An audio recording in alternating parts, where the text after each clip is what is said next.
questions we have for ourselves is, how do we accelerate the inevitable? How do we get glasses to the base of the pyramid consumer?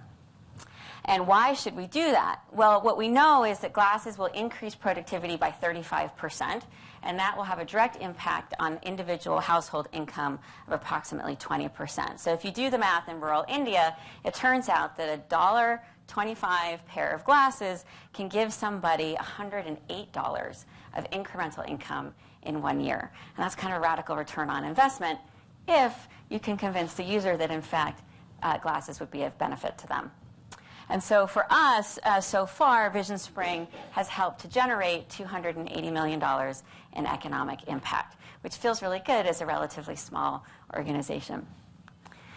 So our mission, we're creating access to affordable eyewear everywhere. We have a goal to get to 10 million pairs by the very symbolic year 2020. And we're really doing that so we can create $2.6 billion in earning potential and, really importantly, enhance learning outcomes for students. And so for us, our average customer earns less than $4 a day. And we want at least half of our customers to be first-time wearers. We want them to be getting glasses for the first time in their life. And so we want to play that market introduction, market seeding role. We want to reach people who have not previously been served by the optical market. And really, one of our core value propositions to our investors is that we want to be the most efficient philanthropic investment per pair of glasses to the base of the pyramid consumer, and that we can provide a 26-fold return on that philanthropic dollar investment. Okay, so what's our theory of change? Everyone's like, oh, no, not a theory of change. Okay, turns out theories of change, though, are really helpful for alignment. They're really helpful for team organizing. They're really helpful when you have to say no to opportunities, because there's so many opportunities.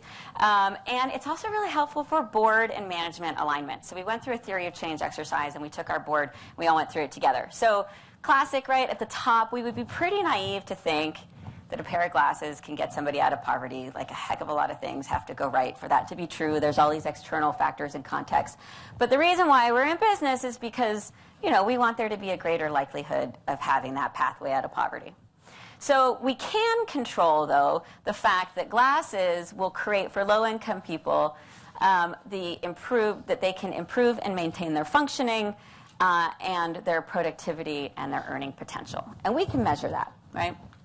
Okay, so underneath that, our direct outcomes are, we want low-wage earners to gain years of enhanced productivity and enhanced earning. So the thing is, imagine you're an artisan.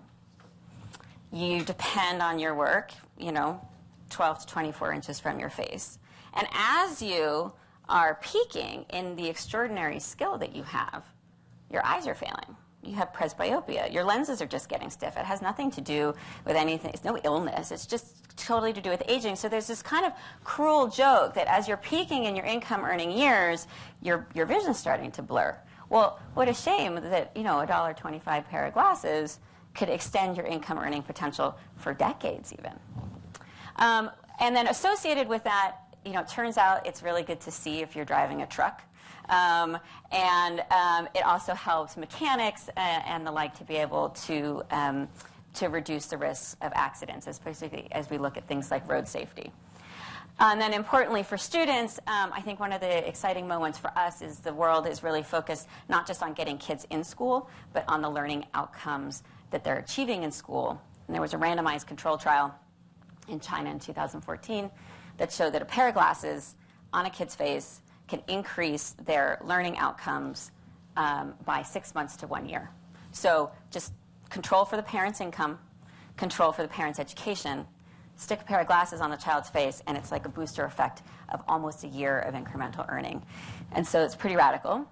And then the other is, affordable quality glasses. We want them to be regularly available with semi-skilled providers. And so what's our role in helping more and more people figure out how to do basic screening? Okay, so all the outputs that we measure, first-time wearers, number of vision camps, et cetera, those are just our outputs, and then the social enterprise business model.